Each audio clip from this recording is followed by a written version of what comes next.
Assalamualaikum warahmatullahi wabarakatuh. Selamat datang kepada teman-teman sekalian di mata kuliah dasar kesehatan lingkungan.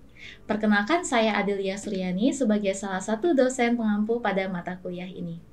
Nah, hari ini kita akan membahas mengenai toksikologi lingkungan. Toksikologi disebut juga sebagai science of poison. Jadi di sini toksikologi membantu para ilmuwan untuk mempelajari bahaya terkait bahan kimia yang ada di lingkungan. Toksikologi ini juga membantu dalam penentuan keamanan bahan kimia dan berbagai faktor risiko terkaitnya. Terdapat asumsi dasar yang ada pada ilmu toksikologi, yaitu semua bahan kimia adalah racun. Tidak ada yang bukan racun.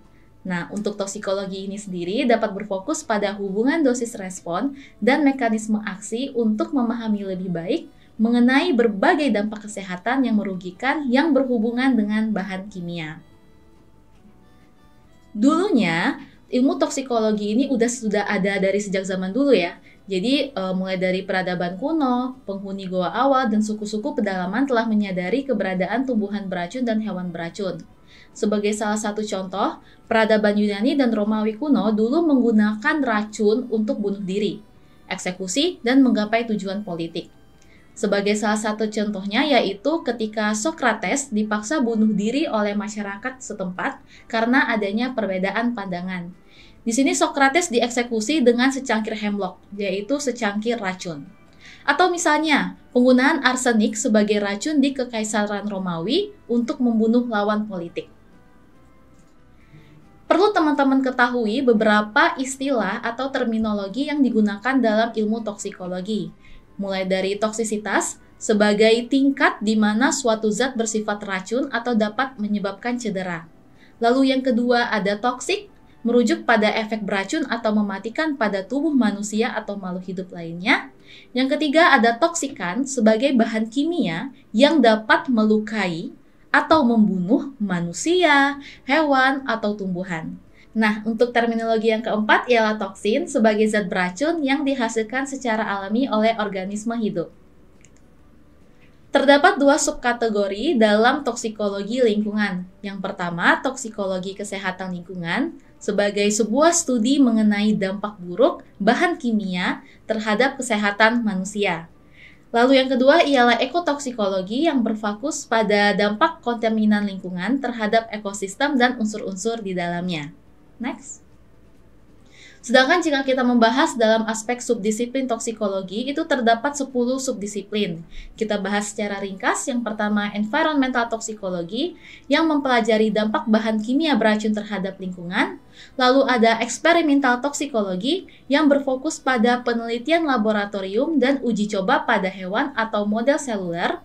Lalu yang ketiga, occupational toksikologi mengkaji paparan bahan kimia beracun di tempat kerja serta dampaknya terhadap kesehatan pekerja.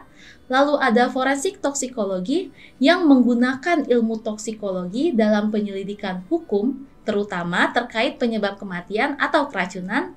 Yang kelima, mekanistik toksikologi yang mempelajari bagaimana suatu zat beracun bekerja di dalam tubuh pada tingkat molekuler hingga seluler. Yang keenam ada human toxicology yang berfokus pada efek toksik bahan kimia terhadap tubuh manusia. Lalu molecular toxicology yang mengkaji dampak bahan kimia pada tingkat genetik dan molekuler.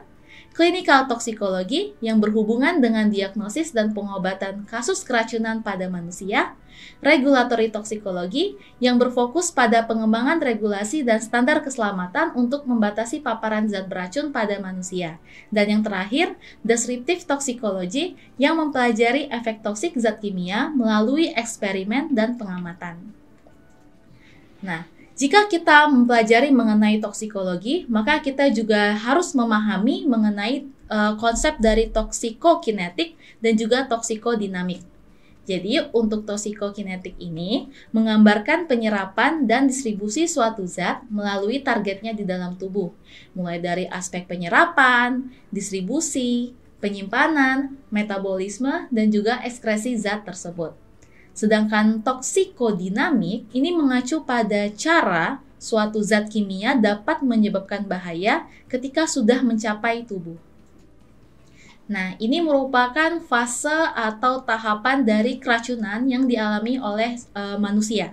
Jadi secara general terdapat 3 fase, mulai dari fase paparan atau kita sebut sebagai chemical exposure phase, lalu lanjut ke toxicokinetic phase dan toxicodynamic phase.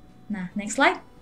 Nah, ini secara sederhananya, jadi dimulai dari paparan dari zat-zat kimia atau toxican exposure, lalu zat kimia tersebut akan masuk ke dalam tubuh melalui 3 jalur, yaitu ingesti, atau itu melalui mulut, lalu ada melalui kulit yang kita sebut sebagai skin, dan juga inhalasi, yaitu melalui jalur pernafasan. Nah, ketika toksikan tersebut sudah masuk ke dalam tubuh, akan diserap dan masuk ke dalam saluran darah atau peredaran darah, dan akan mengalami 4 kemungkinan.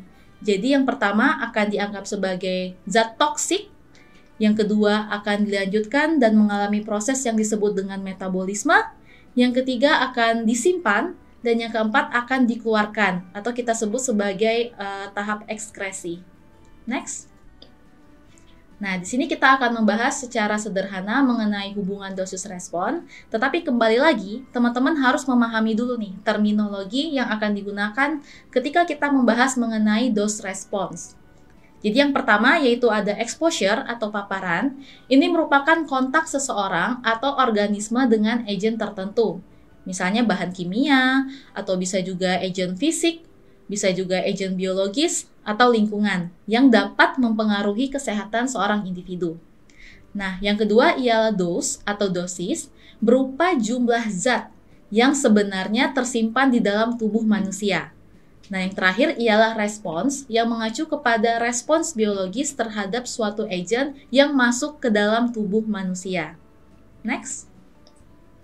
Nah, perlu teman-teman ketahui bahwa toksisitas ini berbanding terbalik dengan jumlah yang dibutuhkan untuk menimbulkan bahaya. Terdapat 2 konsep yang perlu diingat, bahwa biasanya toksisitas tinggi itu dikaitkan dengan efek berbahaya ketika digunakan dosis yang sangat rendah.